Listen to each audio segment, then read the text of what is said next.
Guys, welcome back to our channel. তো আজকে আমরা আছি তারাপীঠ। আর সারাদিন আমরা কী করছি না করছি সেটা তোমরা দেখতে থাকো। আর এখন ধরবো আমরা ট্রেন। দেখি আজকে টাইমে ট্রেনটা পাই নাকি, প্রত্যেকবারই তো আমি লেট করি। আজকে ট্রেনটা কিন্তু আমি ঠিকঠাক টাইমের মতনই পেয়ে গেছি, কারণ আজকে আমার সঙ্গে ছিল সানা। না হলে আমার ব্লগ যারা দেখো তারা তো জানোই আমি প্রত্যেকবারই ট্রেন মিস করি। তো এখন দেখা যাক কতক্ষণ লাগে তারাপীঠ যেতে আমাদের।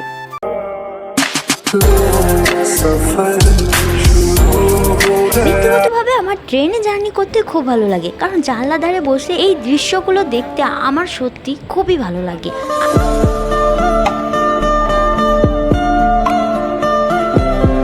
এখন আমরা চলে এসেছি রামপুরহাট। চলো তোমাদেরকে এটাও শেয়ার করা যাক যে বর্ধমান থেকে তোমরা কি করে আসতে পারো তারাপীঠ। আমি যেহেতু গুসকারা থেকে এসেছি, আমি সেখান থেকে তোমাদেরকে শেয়ার করছি। তো গুসকারা থেকে রামপুরহাটের একটা ট্রেন ধরে নেবে। রামপুরহাটের স্টেশনে নেমে এখান থেকেই কিন্তু গাড়ি যায় পুরো তারাপীঠের কাছে। তো তোমরা এই স্টেশন থেকে বেরিয়ে যাওয়ার পর একটা গাড়ি ধরবে, সেখান থেকে তোমরা পুরো তারাপীঠ চলে যেতে পারবে। গাড়িতে মিনিমাম 40 টাকার মতন নেবে। তো আমরা সেই গাড়িটাই ধরতে এখন চললাম, তোমাদেরকে দেখিয়ে দেবো। চলো ওখানে দেখলে কীভাবে তোমরা এখান থেকে যেতে পারবে, তাহলে তোমাদেরও সুবিধা হবে। তো আমরা এখন যাচ্ছি ওই গাড়িটাই ধরতে। স্টেশন থেকে একটু বেরিয়ে এসেই তোমরা কিন্তু এই জায়গাটা দেখতে পাবে। আমরা এখানে দাঁড়িয়েছিলাম কারণ তখন গাড়িগুলো গেছিলো তখন কিন্তু একটাও গাড়ি ছিল না, কিন্তু কিছুক্ষণ মানে 5 মিনিটের মধ্যেই কিন্তু গাড়িগুলো চলে এসেছিলো এবং অনেক গাড়ি এসেছিলো। তো ওখান থেকে তোমরা একটা গাড়ি ধরে নিতে পারবে, 40 টাকা মিনিমাম নেবে। তো ওখান থেকে সোজা তোমাদেরকে তারাপীঠ নিয়ে চলে যাবে। এখন সেই গাড়িটায় আমরা চেপে পড়েছি। আচ্ছা, সেদিনে কিছু সমস্যার জন্য অনেকটা ভেতর অবধি গাড়িটা যায়নি, কিছুটা আগেই আমাদেরকে নামিয়ে দিয়েছিল। তো আমরা এখান থেকে আবার টোটো করেছিলাম। ওখান থেকে টোটো কিন্তু 10 টাকা বা 20 টাকার মধ্যে নেবে। তো আমরা এখন প্রথমে চলে যাচ্ছি বামদেবের ঘর দেখতে। যার টোটোতে আমরা যাচ্ছিলাম তার সেই দাদুটাই আমাদেরকে বলে দিল যে এখান থেকে বামদেবের বাড়ি অনেকটা কাছে। তো আমরা আগে ভাবলাম যে বামদেবের মন্দিরটা মানে বাড়িটা দেখে তারপরেই আমরা তারা মায়ের দর্শন করতে যাব।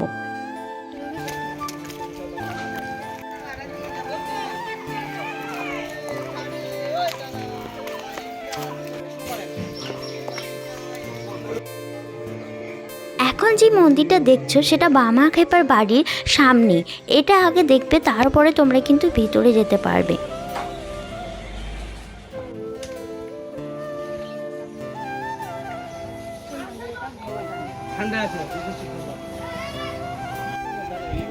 এখানে তোমাদেরকে একটা কথা বলে দিই, বামা খেপার বাড়িতে কিন্তু কোনো রকম ভিডিও অ্যালাউ করবে না। তো আমরা ভিডিও করি না, যেটুকুই তোমাদেরকে দেখাচ্ছি একটু একটু করেই জাস্ট। বামা খেপার বাড়ি দর্শন করার পর আমরা কিন্তু চলে এসেছি তারাপীঠে মা কালীর দর্শন করতে এবং মা তারা দর্শন করব। তো ভিডিওটা দেখতে থাকো। মা তারার মন্দির যাওয়ার আগে কিন্তু এরকম ছোট ছোট দোকান তোমরা অনেক দেখতে পারবে, যেখানে অনেক রকমের জিনিস বিক্রি হচ্ছিল।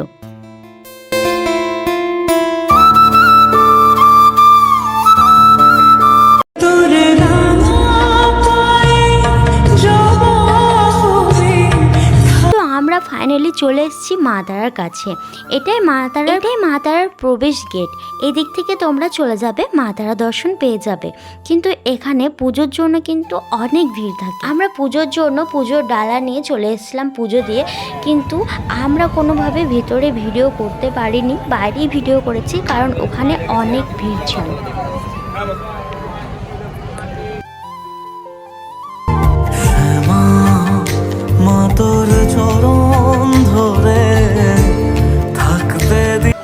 মা তারা দর্শন করার পর আমরা কিন্তু ওখানে সব মন্দির দর্শন করেছি এবং দর্শন করার পর প্রণাম এবং পুজো দিয়ে ওখান থেকে চলে এসেছিলাম। আমাদের কিন্তু তারাপীঠ যাওয়ার কোনো রকমের ইচ্ছা ছিল না, হঠাৎ করেই ঠিক হয়ে গেছিলো, যেন মা তারা স্বয়ং আমাদেরকে ডেকেছিল। আর তোমাদেরকে বললে তোমরা বিশ্বাস করবে না, সেদিনে এখানে কোনো রকমই ভিড় ছিল। সেদিন কিন্তু কোনো রকমে একটা মিটিং ছিল, সে কারণে কিন্তু সব বাস বন্ধ ছিল। মায়ের অশেষ লীলায় আমরা কিন্তু সেদিনে খুব শান্তি মনে পুজো দিয়ে চলে আসতে পেরেছি। আর এই যে জায়গাগুলো তোমাদেরকে দেখাচ্ছি, বিশ্বাস করো আমি কিন্তু এই জায়গাগুলো ভিডিওতে দেখেছিলাম, সামনে দেখে কিন্তু আমার মন পুরো ভরে গেছে। তারপরে সানার আমি ভোগ প্রসাদ খেতে বসে পড়েছিলাম, কারণ আর খেতে আমাদের অনেকটাই লেট হয়ে গেছিলো, অনেক দেরি হয়ে গেছিলো। ফাইনালি আমরা পেয়েছিলাম। প্রথমে তো আমরা ভেবেছিলাম যে ভোগ পাবো না।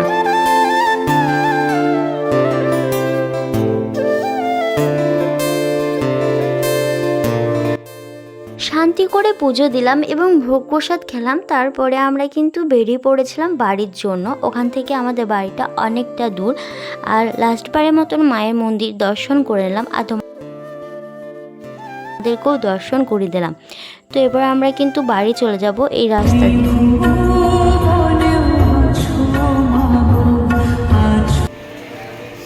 তোমাদেরকে বাড়ি যাওয়ার সময় রাস্তাটা দেখাবো, কারণ আসার সময় কিন্তু আমি এই যে হাঁটার রাস্তাটা দেখাইনি, সেটা যাওয়ার সময় আমি তোমাদেরকে দেখিয়ে দেবো, তোমরা দেখতে থাকো।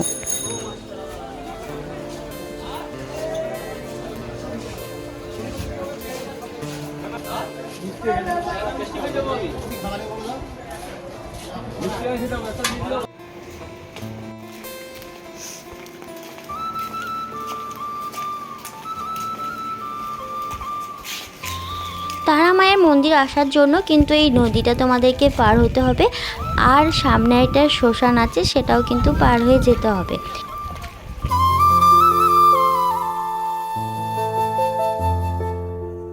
তো শেষবারের মতন মা তারাকে বিদায় দিয়ে এরপরে কিন্তু আমরা চলে যাচ্ছি ট্রেন ধরতে, সোজা চলে যাব বাড়ি।